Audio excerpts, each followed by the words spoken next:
네, 국민들의 눈높이에서 각종 의혹과 궁금증을 대선 주자들에게 직접 물어보는 시간입니다. 대선 주자에게 듣는다 두 번째 시간. 오늘 남경필 경기도지사 모셨습니다. 어서 오십시오. 네, 안녕하세요. 예. 반갑습니다. 제가 후보라고 부르겠습니다. 네, 출마 선언을 공식적으로 하셨으니까. 그렇습니다. 대선 출마가 이번이 처음이죠? 그렇습니다. 해보시니까 어때요? 아주 도전적이고 예. 의미가 있습니다. 이제 우리 국민들 만나고 다니시잖아요. 네, 어떤 말씀들을 많이 하십니까? 정치를 하는 사람들이 국민들 정말 힘든 거, 아픈 거 이런 거 잘 모르는 것 같다.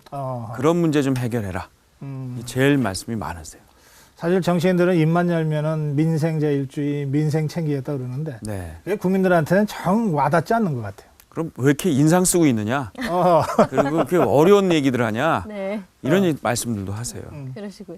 그래요. 지사님 예. 소리 들으실 때가 좋으세요? 후보님 소리 들으실 때가 좋으세요? 둘 다 좋은데요. 후보님 하면 긴장될 것 같은데. 아, 예, 그렇습니다. 그렇군요. 예. 그래요. 자, 예. 오늘 우리 남경필 후보 모셔서 영상을 하나 준비했거든요. 먼저 보고 얘기 나누겠습니다. 네. 경기도의 아들 남경필입니다. 저에게 주어진 시대적 사명을 반드시 이루겠습니다.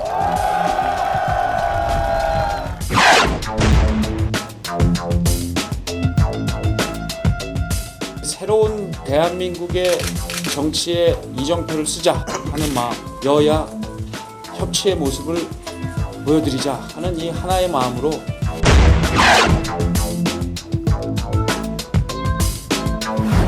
지난해에는 전국에서 만들어진 약 29만 개의 일자리 중에 절반이 넘는 15만 4천 개를 경기도가 만들어냈습니다.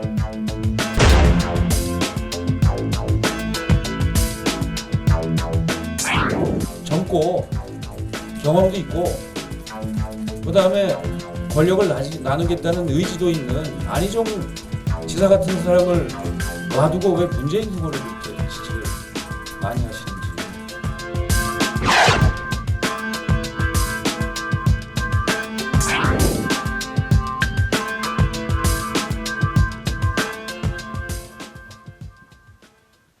네.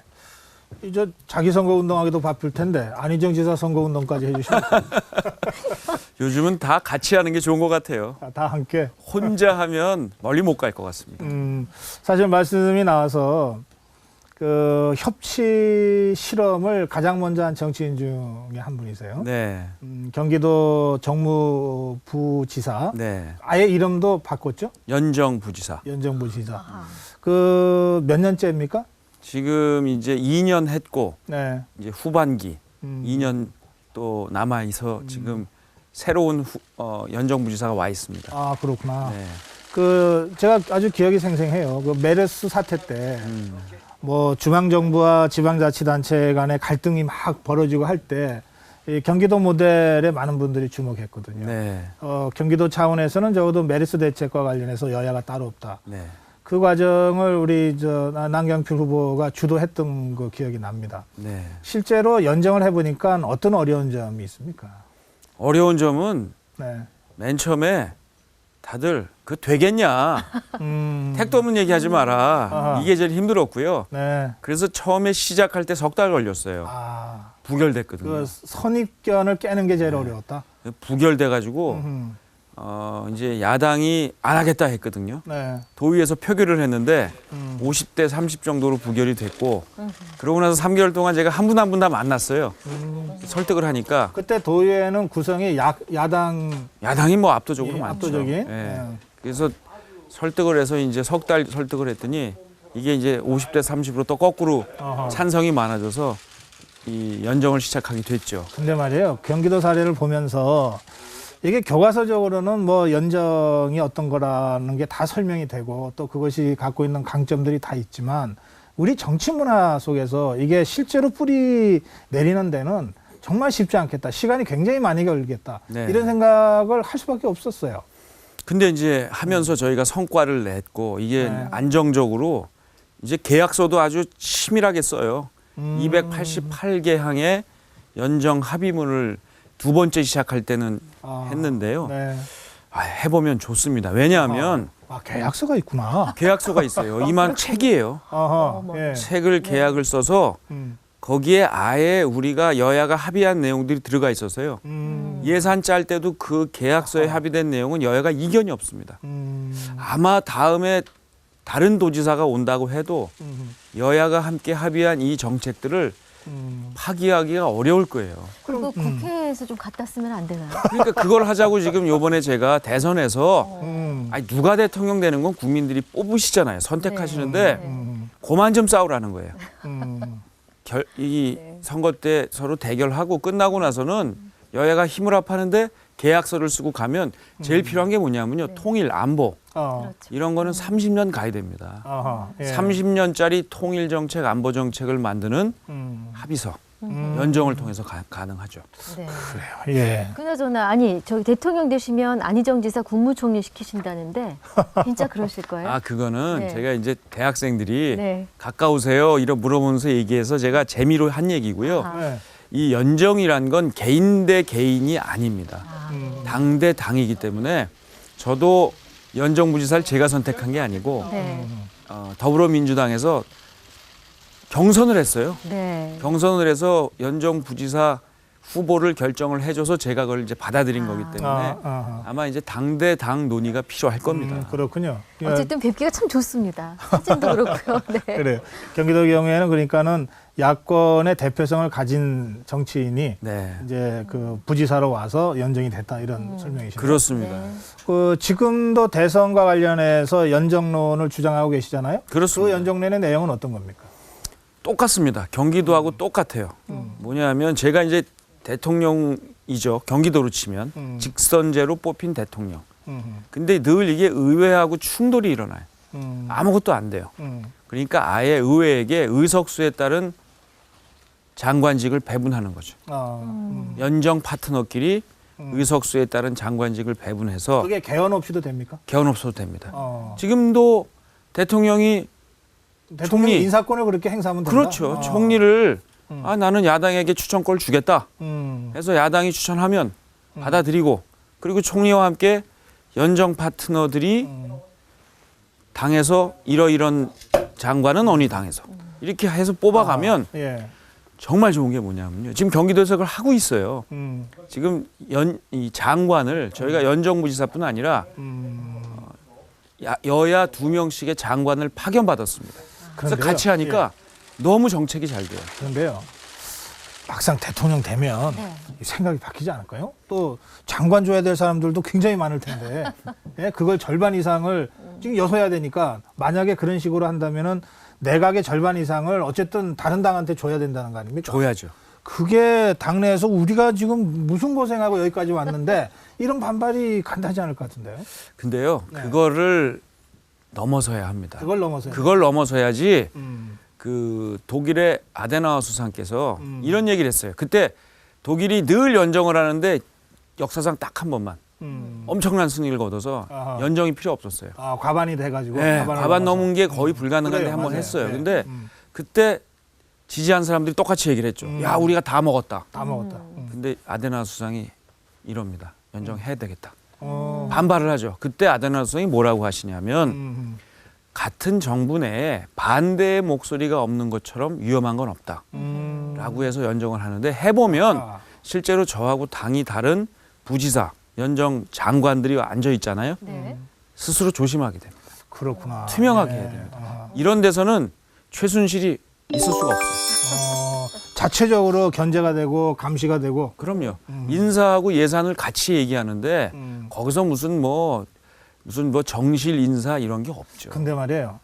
이게 당이 다르고 정치 이력이 다르면 생각도 다른 게 자연스럽잖아요. 그렇죠. 그런데 대통령과 장관이 생각이 달라요. 네. 그런데 토론을 했는데 좁혀지지가 않아. 그럼 그때는 어떻게 해결하려고? 좁혀지지 않는 게 거의 없습니다. 이게 100대 0이 아니에요. 어쨌든 좁혀질 때까지 계속 토론하겠다. 30대 70이면 토론하다 보면 50쯤에서 만납니다. 그 양보해서 결정을 하는 게 바로 정치고요. 그 시간은 좀 걸리겠네요. 그 대신 국회 가면 빨라져요. 아, 국회 가면. 왜냐면 이미 정당 소속의 의원들이 들어와서 음. 토론을 통해서 결정을 한 거고 그 과정에서 이견이 있는 건 당에서 또 의견을 받습니다. 사실 그런 거라면 개헌을 하고 하는 게 더 안정적이지 않을까요? 그게 대통령제에서 그걸 하면 그런 생각을 가진 사람이 대통령이 될 때는 되지만 난 생각이 달라. 이러면 안 되는 거 아니에요? 정답입니다. 그래서 일단 저 같은 사람이 네. 나눠본 작은 권력을 나눠본 사람이 먼저 큰 해보고. 권력도 나눕니다. 예. 해 보면서 그럼 국민들이 보시고 야 저거 좋네. 그러면 그걸 제도화합시다라고 국민들께 얘기하는 게 바로 개헌이죠. 아, 개헌을 그때 가서 하면은 선솔선수범해서 국민들한테 보여드려야 해요. 아, 그런 다음에 이걸 제도화하자. 저는 뭐 1년 정도 보여드리고 해보니까 야 정치의 불확실성이 없어지고 여야가 안 싸우고 잘하네. 저거로 갑시다. 이러면은 그때 개헌하면 되죠. 그럼 이번에 그 공약으로 그런 그 개헌 공약도 지금 준비한 겁니까? 그렇습니다. 저는 빠르면 내년 지방선거. 그게 조금 6월이죠? 늦어진다면 2020년 이 총선 예. 요때를 딱 잡아서 개헌으로 가면 되는데 국민들한테 이런 게 있어요. 국회의원들한테 권력 더 주자 그러면 다 싫어하세요. 대통령도 참 못했지만 네. 국회의원들도 정말 못한다라고 하기 때문에 네. 실제로 이런 일을 이뤄내는 것을 솔선수범해서 보여드려야 돼요. 네. 그래야 국민들이 그리 가자. 알겠습니다. 예. 그렇군요. 근데 사실 그 남경필 후보님에 대한 이야기를 할 때는 제일 먼저 떠오르는 세 글자가 모병제. 모병제. 모병제입니다. 예. 정말 각인이 돼 있고 특히 젊은 친구들한테는 아하. 굉장히 많은 반향을 일으켰거든요. 네. 네. 모병제에 대한 얘기를 좀 듣고 싶어요. 네. 네. 모병제 생각 본인의 아이디어십니까? 그렇죠. 많은 참모들이 이렇게 하셔야 된다고 하시죠. 아니 제가 네. 이 모병제 추진 모임이라고 있어요. 거기에 이제 1년 전부터 거기에 직접 나가서 토론도 했고요. 네. 그 국회의원 모임입니까? 아니요. 이게 그냥 그냥 시민사회에서 시민사회? 모여서 토론을 하고 있는데 네. 이게 뭐 저는 이렇게 봐요. 지금 우리 대선 후보들이 솔직히 비겁하다. 왜냐하면 예. 산수를 못하지는 않을 거거든요. 쉽게 얘기해서 2022년부터 네. 군대 갈 사람이 없어요. 인구 추이가 그렇다는 거죠. 인구가 줄어서요. 그 엄청 줄었습니다. 2002년부터는 50만 명 밑으로 태어났고요. 이게 내년부터는 이게 올해 작년이 40만 초반이고요. 올해는 30만 명대로 떨어질 거예요. 그러니까 2002년도에 태어난 친구들이 2022년에 군대를 가는데 그때 우리나라 현재 병력을 유지하려면 5만 명이 부족합니다. 아하. 근데 그러니까 지금의 징병제 체제로는 네, 이 5만 병력 명이- 부족을 감당할 수 없다. 감당할 수 없어요. 그러면 아니, 너무나 산수잖아요. 군대는 우리가 국방을 유지해야죠. 네. 5년 후 얘기입니다. 갈 사람은 없어요. 이거 어떻게 메꿔요? 방법은 딱 하나밖에 없습니다. 이 근데- 안에 군대의 알겠어요. 개월수를 늘릴 수밖에 근데 없어요. 그 후보님이 계산하는 거 산수다 이게. 네. 근데 다른 후보들이 비겁하다 그랬잖아요. 네. 아니 산수도 못해서 무식하다고 얘기하는 건 제가 이해가 되지만 그걸 왜 비겁하다고? 모른 척 하는 거죠. 아는데. 아. 이걸 모를 리가 없어요. 이 저출산 문제의 지금 심각성을 모를 리가 없는데 자, 어떤 후보는 군대 개월수를 줄이자고 해요. 1년으로요. 예. 저는 3년으로 늘리자고 합니다. 이 군대 개월수를 늘리자는 얘기가 얼마나 인기 없는 얘기예요. 그 저 근무 연수를 늘리자고 지금. 아니 지금 보세요. 국방은 유지해야 되는데 갈 사람이 부족해요. 이거 어떻게 메꿔요? 이거를 외국에서 수입을 합니까? 더할 수밖에 아니면 없지. 예. 그러면 지금 있는 사람의 병역 기간을 늘릴 수밖에 없어요. 3년은 늘려야 됩니다. 네. 근데 이렇게 인기 없는 얘기가 어디 있어요? 늘리자고 주장을 한 뭐 거고. 근데 인기가 없는 게 아니라 제가 3년을 해서 그런지 야 그거 그럴 것 같다 생각이 드는데. 네. 근데 그거를 물론 젊은 그냥 청년들한테는. 근데 지금처럼 옛날엔 괜찮았는데요. 지금 월급 15만 원 주면서 3년 근무하면 아무도 안 합니다. 그러니까 이거를 5만 명부터 2024년에 부족한 5만 명부터 일단 아하. 직업군인으로 뽑아야 돼요. 그렇구나. 알겠어요. 이거 다른 대권 주자들한테 토론하자고 여러 차례 그 촉구했던 걸로 제가 기억이 나요. 네. 그 응한 사람이 한 명도 없습니까? 모른 척하고 있어요. 그래요? 네. 이제 뭐 언론에서 이 주제를 가지고 대권 주자들한테 토론을 하면 네. 이제 자연스럽게 토론 안 할 수 없겠죠. 그렇습니다. 그때까지 저 비겁하다는 소리 안 들으려면 다른 주자들이 준비 좀 하셔야 되겠네. 그러니까 지금 답을 내놔야 돼요. 음. 뭐 1년으로 줄인다는 얘기는 정말 말도 안 되는 얘기고요. 그냥 아무런 얘기 안 하면서 모병제가 뭐 안 맞다라고 하면 뭔가 답을 내놔야 되는데 답도 안 내놓고 지금 시한폭탄처럼 우리 국방이 펑크가 날 일은 다가오고 있는데 여기에 대한 답은 해야죠. 그래요. 근데 군에서는 걱정들이 있는 것 같아요. 어떤 걱정? 저도 지금 제가 군대를 안 갔다 와서 그런지 잘 모르겠는데 군 안보 공백에 대한 얘기를 또 군에서 하거든요. 아, 모병제로 갈 경우에? 네. 그리고 예산 이거 어떻게 할 거냐. 모병제면 돈 많이 줘야 돼. 모병제는 그렇죠. 직업 군인이 되니까 적어도 월급이 100만 원 이상은 돼야 되니까 200만 원 이상 줘요. 200만 원 이상. 예, 그 두 가지 우려가 있다는 거예요. 그러니까 군 안보의 공백은 거꾸로예요. 아하. 지금 아무것도 안 하면 펑크납니다. 그러니까 갑자기 모병제로 다 전환하면 그런 걱정을 하는데 네. 제 얘기는 일단 2023년부터 5만 명 수준으로 모병제를 해서 뽑고요. 천천히 바꿔나가면 돼요. 네. 그거는 이제 그 북한과의 관계라든지 우리 군의 현대화, 기계화의 정도에 따라서 천천히 바꾸면 되니까 안보 공백이란 얘기는 그거는 군에서 지금 그냥 하는 알겠습니다. 얘기고요. 그러니까 모병제 주장은 당장 내일부터 하자가 아니고 그러니까 중장기 계획을 가지고 가자. 그쪽 방향으로 가자 이런 말씀이죠. 그렇죠. 미국도요. 이 모병제의 논의를 시작한 이후에 4년이 걸렸습니다. 도입하는데 그만큼 이게 쉬운 일이 아니에요. 그다음에 예산 문제는 예산 문제는 증세해야죠. 세금을 더 걷어야 된다. 지금 증세 논의가 많이 나오잖아요. 그것도 인기 없는 주장 같아요. 그 인기 없어요. 인기 법인세 늘리자고 하잖아요. 그래서 네, 지지율이 안 올라. 그런 거 같아요. 근데 제가 대통령이 안 되면 예. 지금 주장하시는 대로 가면 다른 후보들 얘기대로 가면 네. 국방에 펑크가 납니다. 안보에 펑크가 나요. 그러니까 지지율이 안 올라도 인기가 없어도 해야 되죠. 저는 무분별하게 복지를 늘리는 증세는 반대합니다. 증세를 하려면 안보 증세하자. 아니, 트럼프 대통령 저러는 거 보세요. 이제 우리가 자주국방 준비할 때가 됐어요. 자주국방의 근본은 군인들에게 사기를 올려주고 이건 또 일자리로 돌아와요. 복지 증세가 아니라 안보 증세. 안보 증세하자. 그리고 그 과정에서 일자리까지 드는 효과를 기대할 수 있다. 그렇습니다. 특히 여성들에게 네. 군이라는 새로운 일자리가 열리는 겁니다. 모병제를 요즘 하면서. 여군 많아졌습니다. 근데 네. 지금 여군들은 네. 일반 사병이 아니에요. 그렇지 사관들. 장교들, 사관들 이런 분들인데 사병들까지 모병제를 해서 본인이 스스로 직업군인으로 가면 군인이라는 새로운 직업이 여성들에도 열리는 거죠. 그저 늦게 태어나서 했어요. 아니 이 앵커가 원래 저 여군 제가 꿈이 되려고 여군이었습니다. 원래. 근데 이 얘기를 제 주장을 다 아시는 네. 이해하시는 여성들이 야 그거 젊은 사람만 보내지 말고 우리 아줌마들도 좀 보내다오. 네. 왜냐하면 우리가 진짜 국방 지키고 월급 받으면서 일하고 잘할 수 싶으니까 있죠. 예. 우리한테 달라 이러시는데 정말 지금 남자들에 의해서만 국방을 지키게 되면 여러 가지 숫자도 모자르고 어려운데 여성들에게 그래요. 문호를 넓히는 모병제는 그리고 직업으로서 해주는 것은 알겠습니다. 새로운 블루오션입니다. 이 주제는 앞으로 이번 네. 대선의 후보들 간에 네. 그 중요한 정책 이슈로 그렇습니다. 좀 토론이 좀 심화될 필요가 네. 있겠습니다. 예. 지금 말씀을 나누는 중에 시청자 여러분들께서 저희 홈페이지 게시판에 질문과 의견을 올려주고 계시는데 일단 두 분 질문이 먼저 제 인이어로 들어왔습니다. 군 얘기했으니까요.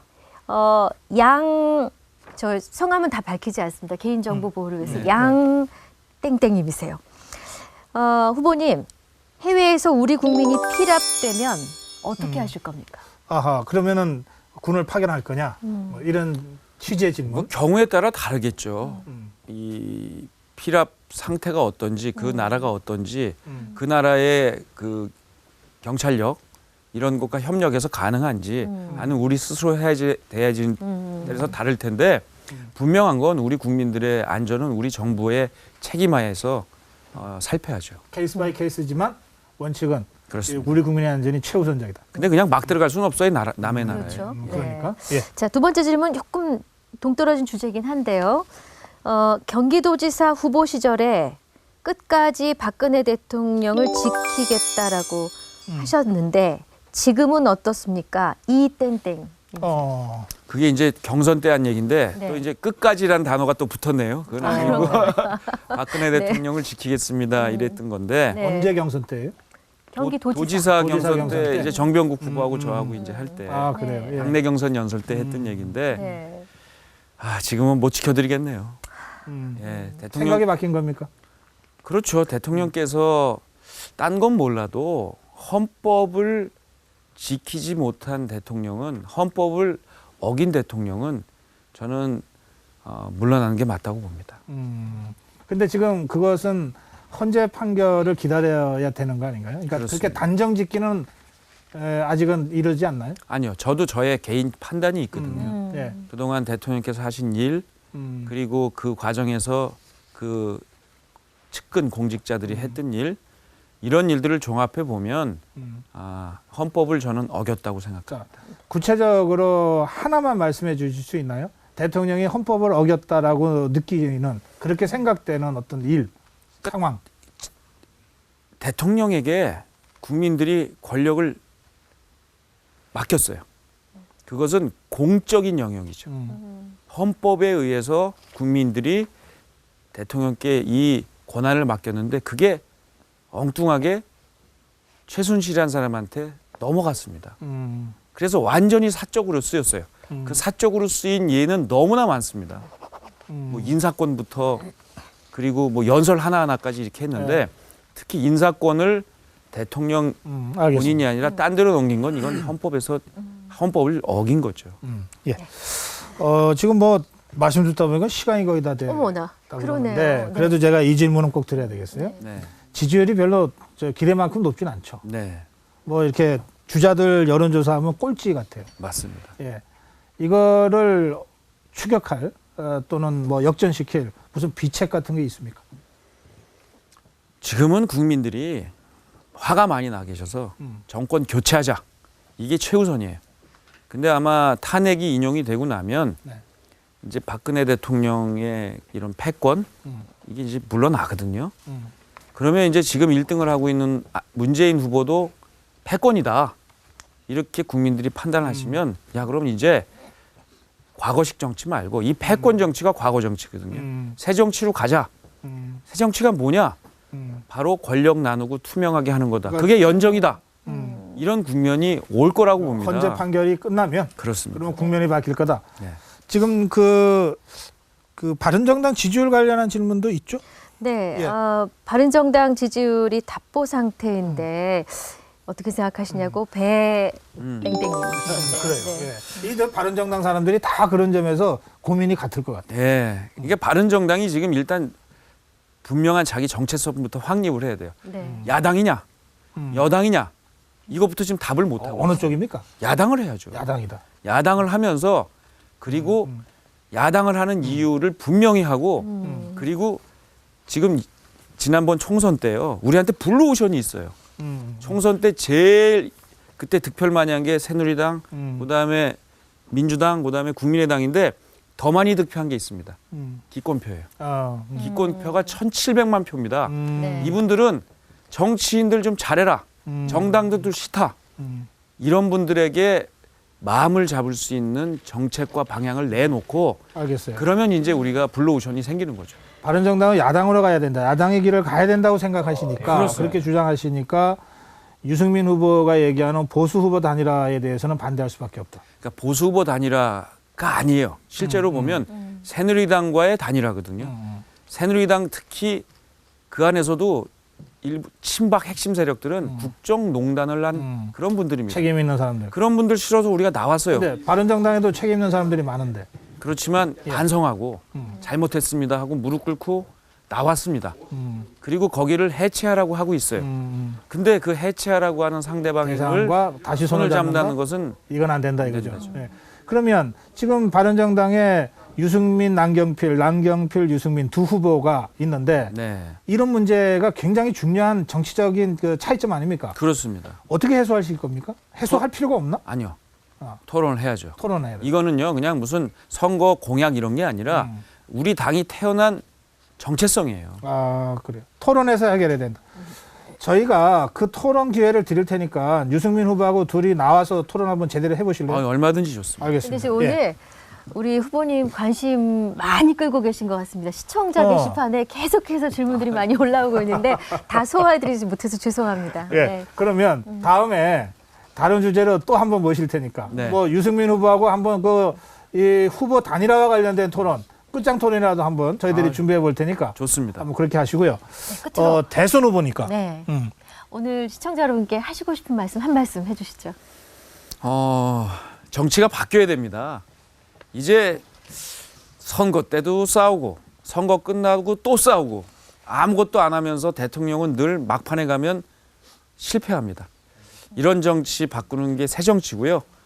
경기도에서 했던 것처럼 권력을 나누면서 공유하는 그러한 정치를 남경필이 한번 정치권 확 바꾸고 해보겠습니다.